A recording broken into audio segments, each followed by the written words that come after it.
கட்சியின் பொதுச் செயலாளர் மாண்புமிகு அமைச்சர் அண்ணன் ஆனந்தன் அவர்களே, கட்சியுடைய பொருளாளர் அமைச்சர் மாண்புமிகு அண்ணன் வெங்கட்ராமன் சார் அவர்களே, கட்சியுடைய அமைச்சர் மாண்புமிகு கீர்த்தனா அவர்களே, சட்டமன்ற உறுப்பினர் அவர்களே, மாண்புமிகு அமைச்சர் போக்குவரத்துறை அமைச்சர் சகோதரர் பார்த்திபன் அவர்களே, இங்கு மாற்றுக் கட்சியில் வந்திருக்கக்கூடிய முன்னாள் சட்டமன்ற உறுப்பினர்கள், அப்பொழுதும் எப்பொழுதும் நான் பெரிதும் மதிக்கக்கூடிய நெடுநாள் தோழர் மகேந்திரன் அவர்களே, எல்லோரும் இந்த இணைப்பு ஒரு குடும்ப விழாவாக இந்த கட்சியெல்லாம் ஒரு இணைப்பு எப்படி இருக்குன்னா ஒரு சம்பிரதாயமாக இருக்கும். ஒரு கட்சியை என்ன பதவி கிடைக்கும் இருக்கும். ஆனால் தமிழக வெற்றி கழகம் தான் தமிழகத்தின் முதலமைச்சர் எங்களுடைய அண்ணன் ஒரு குடும்பமாகவே வச்சுட்டு இருக்காரு. இங்க வரக்கூடிய ஒவ்வொருவரையும் ஒரு குடும்பத்தில் இருக்கக்கூடிய ஒவ்வொரு உறுப்பினர் எப்படி மரியாதையுடனும் அன்புடனும் இணைந்து பணி செய்வோமோ அதே மாதிரி இங்க இருக்கக்கூடியவங்க தமிழக வெற்றி கழகத்தை தலைவரையும் நம்பி வந்திருக்கும் பொழுது எந்த விதமான ஒரு எதிர்காலத்துடைய ஐயங்கள் இல்லாமல் நம்மளாம் இணைந்து ஒரு குடும்பமாக இது கூட முதலமைச்சர் ஒரு எம்எல்ஏ மீட்டிங் சொன்னார். இங்க முதலமைச்சர், அமைச்சர், எம்எல்ஏ அந்த பாகுபாடெல்லாம் கிடையாது. எல்லோரும் சேர்ந்து உழைக்க போறோம், எல்லாரும் சேர்ந்து தமிழ்நாட்டு மக்களுக்கு உடைய கனவை நிறைவேற்ற போறோம்னு சொன்னார். அப்படி ஒரு சமத்துவமான தலைமை, ஒரு சமத்துவமான தோழர்கள் இருக்கக்கூடிய கட்சி தமிழக வெற்றி கழகம். குறிப்பாக பல்வேறு மேடைகள் சொல்லியிருக்கேன். அதிமுகவுடைய தொண்டர்கள், குறிப்பாக புரட்சித் தலைவி அம்மா அவர்களுடைய இறப்புக்கு அப்புறம் தன்னுடைய எதிர்காலத்தை நம்பிக்கை இழந்த பொழுது 2027 தமிழக வெற்றி கழகத்துடைய வெற்றிக்கு முக்கியமாக உழைத்தார்கள். அதை நாங்கள் ஃபீல்ட்ல பார்த்திருப்போம். அப்படி புரட்சித் தலைவி அம்மாவுக்கு அப்புறம் நம்பிக்கையாக பார்க்கக்கூடிய ஒரே தலைமை எங்களுடைய தலைவர் மாண்புமிகு முதலமைச்சர் தமிழக வெற்றி கழகமும் அதிமுகவும் மாறுபட்ட கட்சி கிடையாது. புரட்சித் தலைவர் எந்தக்காக இந்த கட்சியை உருவாக்கினாலும் புரட்சித் தலைவி அம்மா அவர்கள் எப்படி அந்த கட்சியை காப்பாற்றி வழிநடத்தினாலும் அதே குறிக்கோளுடன் மதுரை மாநாட்டில் அண்ணா அவர்களையும் எம்ஜிஆர் அவர்களையும் அரசியல் வழிகாட்டியாக ஏற்று டிக்ளேர் பண்ணது நம்மளுடைய தலைவர் அவர்கள்.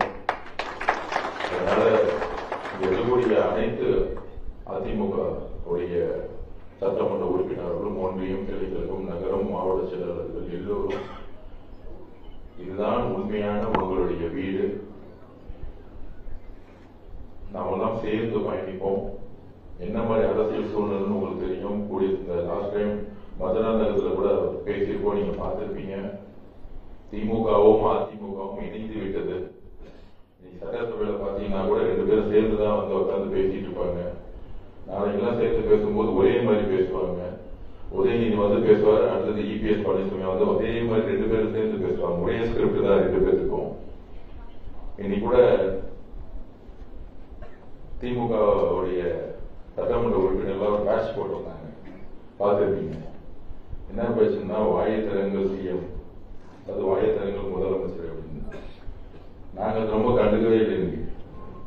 ஒரு வெளியே போய் மீடியால போய் போல ஒரு பேட்டி கொடுக்கணும் அப்படின்னு ஒரு பேட்டி கொடுத்திருந்தாங்க.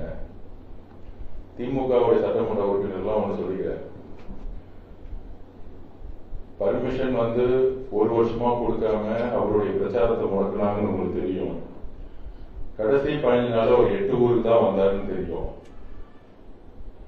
நம்ம இளவரசர் உதயநிதி அவர்கள் சொல்லிக்கிறேன், சட்டமன்ற உறுப்பினர்கள் சொல்லிக்கிறோம், அவர் 8 ஊருக்கு 8:30 பேசியே 59 பேர் இறங்கிங்க. அப்ப அவர் பேச ஆரம்பிச்சிருந்தா கொளத்தூர்ல 5 நிமிஷம் பேசினதுக்கு கொளத்தூர்ல திரு மு க ஸ்டாலின் அவர்கள் தோல்வி விட்டார். 5 நிமிஷம் தான் பேசினார். 5 நிமிஷம் கொளத்தூர்ல பேசுனதுக்கே கொளத்தூர்ல திரு மு.க. ஸ்டாலின் அவர்கள் தோல்வி கண்டாருன்னா எங்க தலைவருக்கு தெரியும் எப்ப பேசணும், எப்ப பிரச்சாரம் பண்ணணும், எந்த பிரச்சனையை மக்கள் கிட்ட சொல்லணும், இது எல்லாம் எங்க தலைவருக்கு தெரியும். அவர் வாயை திறந்து பேசுனதுக்கே 75 வருஷ கட்சி 200 தொகுதி ஜெயிக்குன்னு சொன்ன கட்சி 59 தொகுதியில் உட்கார்ந்துட்டு இருக்கு. திருப்பியும் பேசும்போது வர பை எலெக்ஷன்ல 0ல நிற்பாங்க. அடுத்த உள்ளாட்சி தேர்தலில் ஒரு தொகுதி ஜெயிக்க மாட்டாங்க. இதுதான் எங்க தலைவருடைய பேச்சோட வலிமை. உங்களை மாதிரி சதா காலையில வந்து பேட்டி கொடுக்கறது, மதியானம் பேட்டி கொடுக்கறது, நைட்டு பேட்டி கொடுக்கறது, அறிக்கை கொடுக்கறது. பிரச்சனை எதிர்கட்சி, அதாவது ஆளுங்கட்சியா இருக்கும்போது, துணை முதலமைச்சர் இருக்கும்போது இது வரைக்கும் பேட்டி கொடுத்து பார்த்திருக்கீங்களா? திரு உதயநிதி, திரு மு.க. ஸ்டாலின் ஒரு பேட்டி கொடுத்து பார்த்திருக்கீங்களா? அறிக்கை கொடுத்து பார்த்திருக்கீங்களா? இப்ப மட்டும் அறிக்கையா வந்துட்டு 30 நாளா ஏதோ 30 வருஷமா நம்ம ஏதோ ஆளுங்கட்சியா இருந்த மாதிரியும், எங்களுடைய தாத்தா வந்து ஆளுங்கட்சியா இருந்த மாதிரியும், எங்க தலைவருடைய தாத்தா முதலமைச்சரா இருந்த மாதிரியும், இல்ல எங்க தலைவருடைய அப்பா முதலமைச்சரா இருந்த மாதிரியும் ஏதோ தூக்கத்துல இருந்துச்ச மாதிரி 30 நாள் தான் ஆகுது. பெண்கள் பாதுகாப்பு கடுமையான நடவடிக்கைகளை தலைவர் உருவாக்கிட்டு இருக்காரு. இப்ப கூட பிஜேபி தலைவர் ஒரு ட்வீட் போட்டார், உங்க கட்சிக்காரங்க ஏதோ தப்பு பண்ணிட்டாங்கன்னு. உடனடியா இந்த கட்சியில எப்படி சேரணும் போது புரிஞ்சுக்கணும். தமிழக வெற்றி கழகத்துல ஆன்லைன்ல யார் வேணா சேர்ந்துக்கலாம். திமுக மாதிரி கீழே இருக்க ஒரு ஒன்றிய நகரங்கிட்ட போய் காசு கொடுத்தாதான் திமுக வேட்பாளர், திமுகவுடைய மெம்பர் ஆகலாம் கிடையாது. அந்த மாதிரி ஜஸ்ட் 10 செகண்ட்ல இங்க வந்து மெம்பர் ஆகலாம். தமிழக வெற்றி கழகத்துல மெம்பரா யார் வேணா ஆகலாம். இப்ப கூட உங்க போன்ல மெம்பர் ஆகலாம். அந்த மாதிரி மெம்பரா இருக்கிறவங்க யாரோ செய்யக்கூடிய தவறுகள், அந்த தவறுகள் நடந்த உடனே தகவல் வந்த, காவல்துறை தகவல் வந்த உடனே தலைவருடைய வழிகாட்டல பொதுச் செயலாளர் அவர்கள் உடனடியே டிஸ்மிஸ் பண்றாரு. உடனடியே அரெஸ்ட் ஆகுது. இப்பதான் பிரச்சனை வந்துச்சு, உடனே அரெஸ்ட் ஆகுது. இது திராவிட முன்னேற்ற கழகத்தில் நடக்கும் போது நடந்துச்சு அந்த சட்டம் ஒழுங்கு. தமிழக வெற்றி கழகத்துக்கும் திராவிட முன்னேற்ற கழகம் சட்டம் ஒழுங்கும் என்ன வித்தியாசம்? பிரச்சனைகள் நடக்காம இருக்க, சட்டம் ஒழுங்கை நிலைநாட்ட இன்னைக்கு இருக்கக்கூடிய காவல்துறை அதிகாரிகளையும் சிங்கப்படையும் சொல்லக்கூடிய ஒரு படைகளையும் உருவாக்கிட்டு இந்த 30 நாள் என்னெல்லாம் செய்ய முடியுமோ, நிர்வாகத்தை செய்ய முடியுமோ செஞ்சுக்கிட்டே இருக்கிறோம். தூத்துக்குடியில ஒரு சகோதரி பாலியல் வன்புறுத்தப்பட்டு இறக்குறாங்க. 7 மணி கம்ப்ளைண்ட் கொடுக்கிறாங்க. 36 மணி நேரம் காவல்துறை போல, திமுக கட்சி நிர்வாகிகள் போல, எம்பி போல, எம்எல்ஏ போல முதலமைச்சரை பத்தி கேட்க கூட இல்லை. இதுதான் திமுகவுடைய காவல்துறைக்கும் திமுக கட்சிக்கும் உள்ள வித்தியாசம், தமிழக வெற்றி கழகத்துக்கும். இங்க உடனே பிரச்சனை தமிழக வெற்றி கழகத்துடைய மாவட்ட செயலரோ, எம்எல்ஏவோ, அமைச்சரோ உடனடியாக அங்க வந்து இஷ்யூ வந்து ஃபேஸ் பண்றாங்க. இமீடியட்டா காவல்துறை முதலமைச்சருடைய இமீடியட்டா கவனத்துக்கு வந்து உடனடியா 24 மணி நேரத்துக்கு முன்னாடி எல்லாத்தையும் அரெஸ்ட் பண்றாங்க. இதுதான் காவல்துறையுடைய அப்டேட். ஆனால் மு.க. ஸ்டாலின் அவர்கள் முதலமைச்சர் இருக்கும்போது, திரு ஸ்டாலின் அவர்கள் முதலமைச்சர் இருக்கும்போது ஏன் தூத்துக்குடியில் அது நடக்கல? அண்ணா யூனிவர்சிட்டியில ஏன் நடக்கல? ஏன்னா காவல்துறை கட்சியினுடைய கட்டுப்பாட்டில் இருந்துச்சு, குடும்பத்துடைய கட்டுப்பாட்டில் இருந்துச்சு, முதலமைச்சருடைய கட்டுப்பாட்டில் கிடையாது. அப்ப இதெல்லாம் சரி செய்யறதுக்கு முக்கியமான பிரச்சனை என்ன? நாங்க திரும்பியும் பதிவு பண்றது, 5 வருஷமா ட்ரக்ஸ் கல்ச்சர் தமிழ்நாட்டில் போதை கழகத்தை பரப்ப விட்டு திராவிட முன்னேற்ற கழகம். அதுக்கு முன்னாடி உண்மையிலே இல்ல. 2020, 17, 18 காலகட்டத்திலாம் இந்த அளவுக்கு ட்ரக்ஸ் கல்ச்சர் கிடையாது. ட்ரக்ஸும் போதையும் தமிழ்நாட்டில் கிடையாது. ஆனா இந்த 5 வருஷமா ட்ரக்ஸ் கல்ச்சரை எந்த விதமான விசாரணை அமைப்புகளை வச்சு கண்ட்ரோல் பண்ணாம, காவல்துறை வச்சு முடக்காம, 15 வயசு 13 வயசு ஸ்கூல்ல கூட கிடைக்கிற அளவுக்கு கஞ்சாவையும் ட்ரக்ஸையும் அதிகமா விட்டது திராவிட முன்னேற்ற கழகத்துடைய மிகப்பெரிய ஃபெயிலியர். திரு மு.க. ஸ்டாலின் அவர்களோ, துணை முதலமைச்சர் திரு உதயநிதி அவர்களோ ஒரே ஒரு ரிவ்யூ மீட்டிங் போட்டு எப்படி ட்ரக்ஸையும் போதை கலாச்சாரத்தை ஒழிக்கணும்னு கடுமையா ஏதாச்சும் வந்து ஒரு சட்டம் போட்டு சிறப்பு படையை உருவாக்கியோ கடுமையா வந்து ஏதாச்சும் பண்ணிருக்காங்களா? எந்த விதமான நிர்வாகமும் பண்ணவே இல்லை, அதை பத்தி கண்டுக்கவே இல்லை. இவ்வளவு பெரிய போதை பழக்கம் இருக்கும்போது ஒரு எம்எல்ஏ கவுன்சில் தெரியாம நடந்திருக்குமா? அப்ப இந்த 30 நாள்ல கடுமையான சட்டங்களையும் கடுமையான காவல்துறையும் வச்சு அது வந்து எந்த அளவுக்கு ட்ரக்ஸை ஒழிக்கணுமோ, ஒவ்வொரு தெருவா ட்ரக்ஸ் இருக்கு. சில தெருவுக்குலாம் போகும்போது என்னுடைய தொகுதியிலேயே தாய்மார்கள் சொல்றாங்க, 9 மணிக்கு இங்கதான் வந்து கஞ்சா அடிக்கிறாங்க பசங்க. அப்ப தாய்மார்கள் அவ்வளவு பெரிய பிரச்சனையை இந்த 5 வருஷத்துல உருவாக்கி இருக்காங்க. 30 நாள் கடுமையான சட்டங்களும் காவல்துறையும் கடுமையான அழுத்தம் கொடுத்து அதை சரி செஞ்சுட்டு இருக்கோம். அதனால தவறு செய்து கடந்த 30 வருஷமா ஆட்சி செஞ்சு ஒரே குடும்பம் ஒரே கொள்ளையடிக்கிற ஒரு விஷயத்தை உருவாக்கிட்டு இன்னைக்கு 30 நாள் அரசை பார்த்து இன்னைக்கு வாயை திறந்த சிஎம்னு சொல்றாங்க. அவர் திறந்ததுக்கு தான் நீங்க எதிர்கட்சியா உட்கார்ந்துட்டு இருக்கீங்க. அடுத்து திறக்கும் போது தெரியும், சட்டசபையில் அவர் வாயை திறக்கும் போது தெரியும் என்ன மாதிரி கேள்விகள். இன்னைக்கு எவ்வளவு அழகான ஆளுநர் உடைய உரை, அது ஆளுநர் உரைன்னு நம்ம மரபுபடி சொல்லலாம். அது எங்கள் தலைவருடைய, எங்கள் முதலமைச்சர் சி. ஜோசப் விஜய் அவர்களுடைய ஒவ்வொரு வார்த்தையும் தமிழகத்தினுடைய கனவு, மக்களுடைய எண்ணங்கள். அதுலயும் முக்கியமான ஒரு விஷயம் என்ன, இன்னைக்கு திராவிட முன்னேற்ற கழகம் சாதிவாரி கணக்கெடுப்பை நடத்துங்கன்னு கூட்டணி கட்சிகள் எல்லா தலைவர்களும், விசிகே முதற்கொண்டு, காங்கிரஸ் முதற்கொண்டு, கம்யூனிஸ்ட் முதற்கொண்டு எல்லா தலைவர்களும் சொன்னாங்க. இதுதான் மக்களுடைய எதிர்பார்ப்பா இருந்துச்சு. எங்களுடைய தலைவர் முதல் மாநாட்டில் சாதிவாரி கணக்கெடுப்பை தமிழ்நாட்டில் நடத்த வேண்டும் டிக்ளேர் பண்ணார், ஒரு கொள்கை முடிவாக. ஆனா திரு மு க ஸ்டாலின் சமூக நீதி பேசக்கூடிய திராவிட முன்னேற்ற கழகம் அதை பத்தி கேட்டா ஒன்றிய அரசு தான் சர்வே நடத்தணும், மக்கள் பாப்புலேஷன் சர்வேயோட சேர்ந்து கேஸ்ட் சர்வே நடக்கணும், எக்கனாமிக் சர்வே நடக்கணும். ஆனா காங்கிரஸ் ஆளும் கூடிய தெலுங்கானால சோசியோ எக்கனாமிக் கேஸ்ட் சர்வே எல்லாத்தையும் சேர்ந்து நடத்தினாங்க. சமூக பொருளாதார சாதிய கணக்காய்வு அவங்க எடுத்து நடத்தி முடிச்சிட்டாங்க. அது கர்நாடகா நடத்தினாங்க, வெஸ்ட் பெங்கால் பிளான் பண்ணாங்க, பீகார்ல நடத்தி முடிச்சாங்க. சமூக நீதி பேசக்கூடியவங்க எல்லாம் நடத்தும் பொழுது ஏன் தமிழ்நாட்டில் நடத்தல அப்படின்னு கேட்டா பதிலே கிடையாது. எப்ப பார்த்தாலும் பிஜேபி ஒன்றிய அரசு நடத்தணும். ஒரு சாதிவாரி கணக்கெடுப்பு நடத்துறதுக்கு, ஒரு ஆய்வறிக்கை நடத்துறதுக்கு தமிழக அரசால் செய்ய முடியும். இதுதான் மற்ற மாநில அரசுகள் செஞ்சிருக்கு. ஏன் இது வரைக்கும் திரு மு க ஸ்டாலின் அவர்கள் செய்யல? அதை பத்தி பேச மாட்டாங்க. இல்ல நாளைக்கு பேசும்பொழுது எதிர்கட்சி தலைவராக இருக்கக்கூடிய இளவரசர் உதயநிதி அவர்கள் சட்டசபையில விளக்கம் கொடுக்கும், ஏன் சாதிவாரி கணக்கெடுப்பை நாங்கள் நடத்தவில்லை. மக்கள் முன்பு சட்டசபையில் தெளிவாக பேசணும். இந்த மாதிரி ஒரு முதலமைச்சரை கிண்டல் பண்றதும் கேலி பண்றதும் அது அரசியல் இல்ல. உண்மையான கொள்கை அரசியலையும் திட்டங்களையும் பாலிசியும் பேசக்கூடிய இடத்துல திமுக வரணும். இன்னும் ஒரு கட்சியை தனிப்பட்ட முறையில தாக்குறதும் அந்த தலைவர்கள் தாக்குறது அரசியல் மக்கள் தூக்கி போட்டுட்டாங்க. இப்பயாச்சும் கொஞ்சம் திருந்துங்க, பாலிசியை பத்தி பேசுங்க, கொள்கையை பத்தி பேசுங்க. உங்க ஆட்சியில ஏன் இது செய்யல? இன்னைக்கு முதல் உரையிலேயே எங்களுடைய தலைவர் திரு சி. ஜோசப் விஜய் எங்களுடைய முதல்வர் டிக்ளேர் பண்ணிட்டாரு, சாதிவாரி கணக்கெடுப்பை நடத்தணும். அத பேர் கூட எவ்வளவு அழகா மாத்திருக்காரு பாருங்க, சாதிவாரி கணக்கெடுப்பு அல்ல சமூக நீதி கணக்கெடுப்புன்னு சொல்லிருக்காரு. இதுக்கு மேல என்ன தெளிவு வேணும்? எங்க தலைவருக்கு கொள்கையை உருவாக்குறதுக்கு பெரியார் அவர்களும் அம்பேத்கர் அவர்களும் கனவு கண்ட சாதிவாரி கணக்கெடுப்புன்னு சொன்னாங்க. சாதி வந்துருன்னு எங்களுடைய முதலமைச்சர் ஆளுநர் உரையில ஒவ்வொரு வரியா அதை எழுதி அரசனுடைய கொள்கை முடிவுகள் தான் ஆளுநர் படிக்க முடியும். அவரு சொந்த வார்த்தையில் எழுத முடியாது. அப்படி எங்க முதலமைச்சரால், எங்களுடைய தலைவர், தமிழக வெற்றி கழகத்துடைய தலைவர் அவரால் உருவாக்கப்பட்ட உரை, ஒவ்வொரு எழுத்துக்களும் அவரால் உருவாக்கப்பட்ட உரை, அதில் சாதிவாரி கணக்கெடுப்புன்னு சொல்லாம சமூக நீதி கணக்கெடுப்புன்னு சொன்னதிலேயே பெரியாரோட கனவை எப்பயும் நிறைவேறிட்டார். 75 வருஷமா கட்சி ஆரம்பிச்சு பெரியார் அவர்களை ஃபாலோ பண்றேன், அண்ணா அவர்களை ஃபாலோ பண்றேன்னு சும்மா பெயரளவு வச்சுட்டு சொன்ன திராவிட முன்னேற்ற கழகம் கொள்கை கட்சி எங்க இருக்கு? அது நிறைவேற்றாம 5 வருஷம் நிறைவேற்றாம எங்க இருக்கு? ஆளுநருடைய முதல் நாள், சட்டசபையோட முதல் நாள் கூட்டத்திலேயே சமூக நீதி கணக்கெடுப்பு, அதாவது கேஸ்ட் சர்வே அப்படின்னு சொன்ன எங்களுடைய தலைவருடைய ஆட்சி எங்க இருக்கு?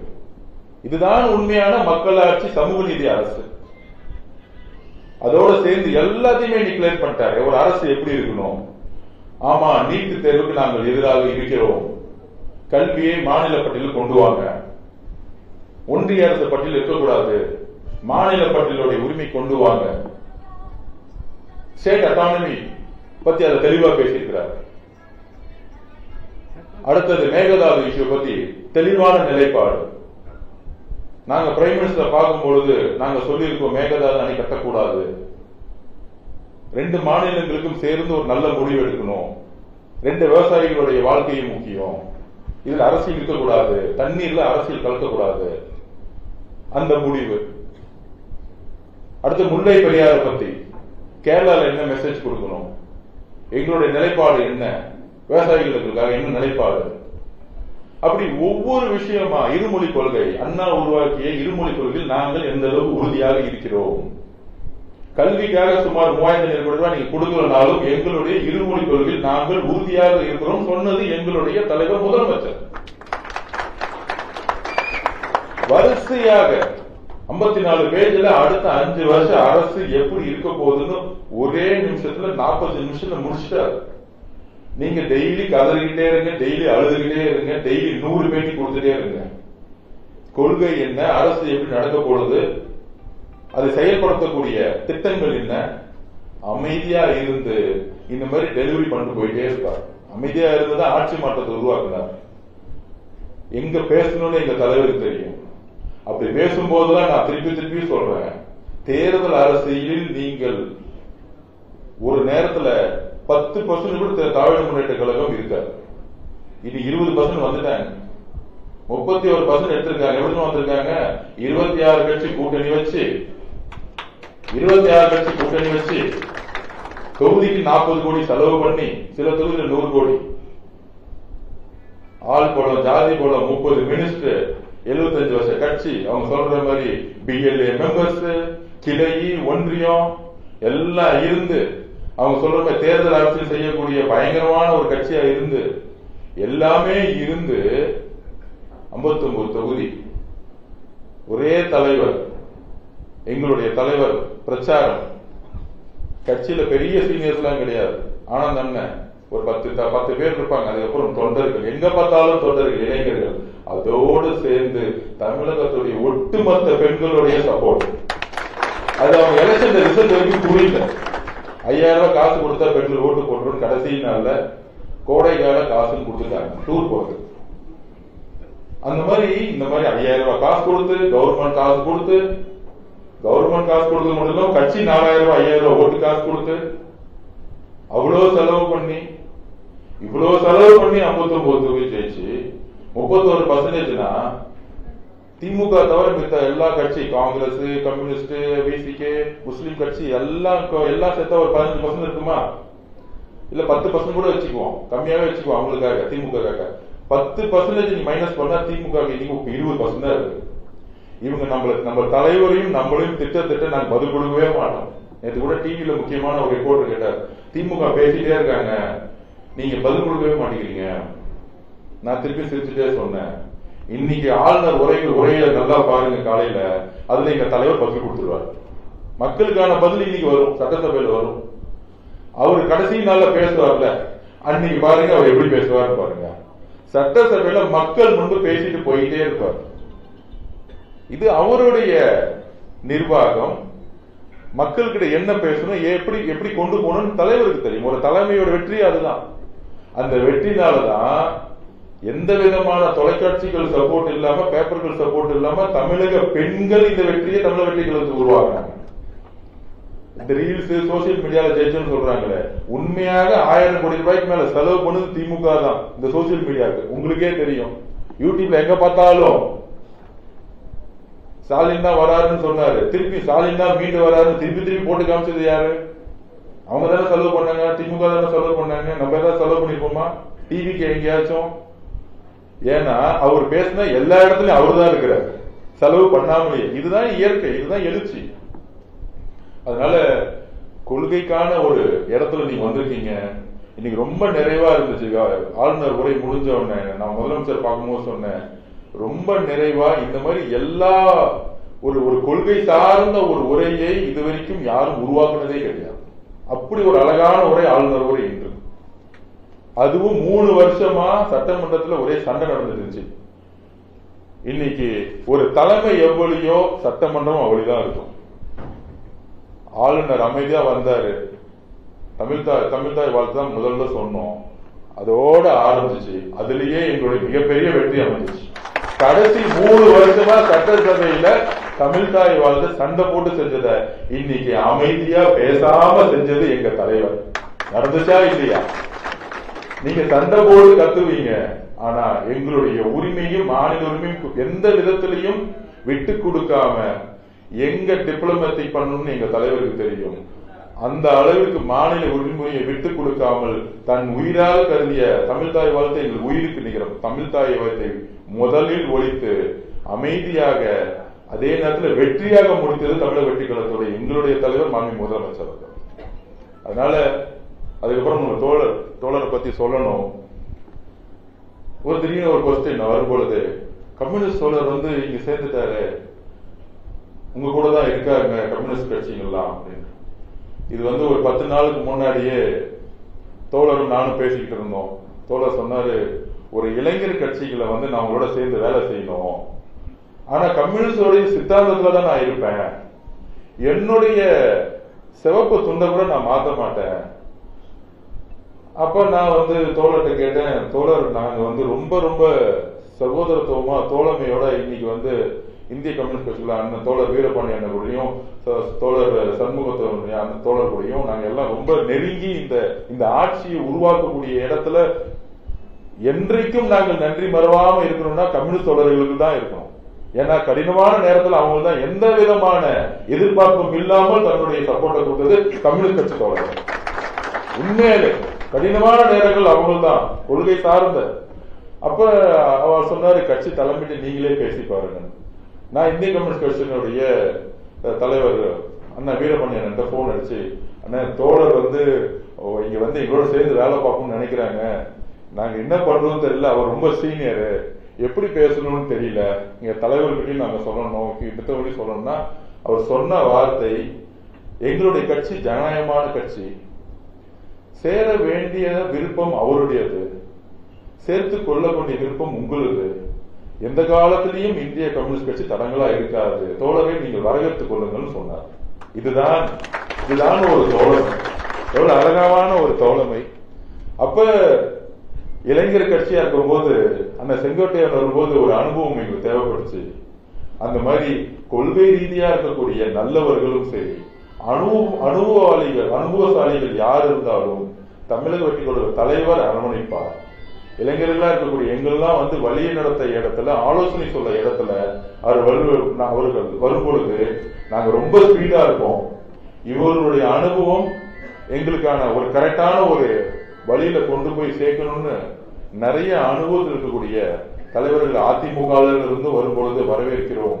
அதே மாதிரி இந்திய கம்யூனிஸ்ட் கட்சியிலிருந்து வரும்பொழுது அந்த கட்சி தலைவர்களிடம் நாங்கள் கலந்து பேசி அவருடைய விருப்பமும் அவருடைய எண்ணத்தையும் அந்த கட்சிகள் வரவேற்கும் பொழுது நாங்கள் கொள்கை ரீதியாக சேர்ந்திருக்கோம். இந்திய கம்யூனிஸ்ட் கட்சியுடைய கொள்கைகளுக்கும் எங்களுக்கும் பெரிய வேறுபாடுகள் கிடையாது. ஒரு அரசினுடைய பாலிசிஸ்ல சம்டைம் டிஃபரெண்ட் ஒப்பீனியன் வரலாம், ஆனா அதுவே பேசி பேசி பேசி சரி செஞ்சுக்கிறோம். எங்களுக்கு எந்த விதமான எதேச்சைக்கார மனப்பான்மை கிடையாது. சோ அதனால இங்க இருக்கக்கூடிய தோழர்கள், கம்யூனிஸ்ட் கட்சியில் வந்த தோழர் உட்பட எல்லோரையும் வரவேற்கிறோம். இன்றைக்கு ஒரு அருமையான நாள்.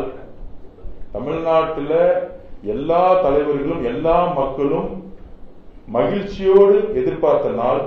சாதிவாரி கணக்கெடுப்புன்னு சொன்ன நாள். ரொம்ப வருஷமா, கிட்டத்தட்ட 70-80 வருஷமா எல்லாரும் எதிர்பார்த்த நாள். அதை இன்றைக்கு முதல் நாள், சட்டசபையுடைய முதல் நாள்ல அதை இன்னைக்கு மாண்புமிகு முதலமைச்சர் எங்களுடைய அண்ணன் அதை நிறைவேற்றிய நாளா பார்க்கிறோம். இது தமிழக வெற்றி கழகத்துடைய முதல் வெற்றி. ஏன்னா எல்லா கட்சிகளும் பேசியிருக்காங்க, மேடைகளை பேசுவாங்க, திமுக மேடைகளை பேசும், சாதிவாரி கணக்கெடுப்பு நடத்தணும் அப்படின்னு கலைஞர் காலத்துல பேசியிருப்பாங்க. மு.க. ஸ்டாலின் எதிர்கட்சி தலைவர் இருக்கும்போது பேசியிருப்பாரு. ஆனா ஆளுங்கட்சி ஆனவன முதலமைச்சர் ஆனவன அதை பத்தி பேசவே இல்லை. பாலத்துக்கு டெல்லியில போட்டு போயிட்டாரு, டெல்லி தான் பண்ணணும் அப்படின்னு. அது ஏன் உண்மையில எதுக்கு வரைக்கும் தெரியவே இல்லை. எதற்காக சாதிவாரி கணக்கெடுப்பை, சோசியோ எக்கனாமிக் கேஸ்ட் சர்வே ஏன் நடத்தக்கூடாது இது வரைக்கும் திமுக ஒருத்தர் கூட சொல்லவே கிடையாது. அதுதான் ரொம்ப ஒரு அதிர்ச்சிக்குரிய விஷயம். என்னன்னா, சமூக நீதி பேசின திமுக ஏன் சாதி வரி கணக்கெடுப்பை, சமூக பொருளாதார கணக்கெடுப்பை ஏன் நடத்தலுங்கிறது இது வரைக்கும் திரு மு.க. ஸ்டாலின் எந்த மேடையிலும் பேசின கிடையாது. முடிஞ்சா திரு உதயநிதி அவர்கள் எதிர்கட்சி தலைவரா பட்டாபிஷேகம் பண்ணி வச்சிருக்காங்க, முடிஞ்சா அதை பத்தி பேசணும். வாயத்திறங்க சிஎம் சொல்றது பெரிய விஷயம் இல்ல. நீங்கள் முதல்ல 50 வருஷமா உங்க தாத்தா காலத்துல ஆண்டுட்டு இருக்கீங்களே. கலைஞர் அவர்கள் சொன்னாரே, சமூக நீதி காத்த கலைஞர் அவர்கள் சொன்னாரே, சாதி வாரி கணக்கெடுப்பை நடத்தணும் சொன்னாரே. அவர் காலத்துல நடத்தல, ஏன் உங்க அப்பா காலத்துல நடத்தல? நீங்க துணை முதலமைச்சர் இருக்கும்போது ஏன் அதை நடத்தல? குறைந்தபட்சம் நீங்களாச்சும் அதை பத்தி மேடைகளில் பேசிருக்கீங்களா? அதுவும் கிடையாது. ஆனால் முதல் முறையாக உங்களுடைய தாத்தா கலைஞருடைய கனவும் இது, பெரியாருடைய கனவும் இது. அதை இன்றைக்கு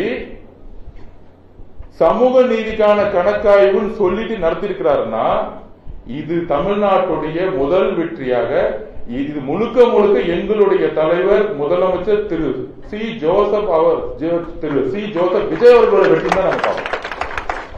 அதுக்கு ஒரு தைரியம் வேணும், அந்த தலைமைக்கான ஒரு தைரியம் இருக்கணும், ஒரு சரியான திட்டமிடல் இருக்கணும், ஒரு பிளானிங் இருக்கணும். அதை இன்னைக்கு தைரியமாக முதல் நாளே அனௌன்ஸ் பண்ணிட்டார். 2 வருஷம் கழிச்சு அனௌன்ஸ் பண்ணலாம், இல்ல தேர்தல் 2029 முன்னாடி அனௌன்ஸ் பண்ணலாம், இல்ல 2031 ஒரு 3 மாசத்துக்கு முன்னாடி அனௌன்ஸ் பண்ணலாம். கிடையவே கிடையாது.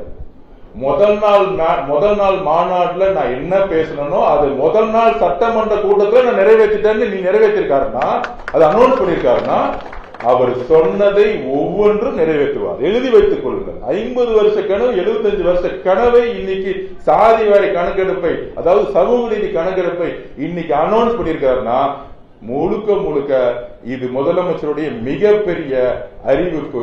தமிழக மக்கள் கொண்டாடப்படக்கூடிய நாள் இது. அதனால வந்தவர்களுக்கு எல்லோருக்கும் என்னுடைய நன்றி. மிகப்பெரிய ஒரு கொள்கை போராட்டத்தில் நாம் சேர்ந்து பயணிப்போம். நன்றி. வணக்கம்.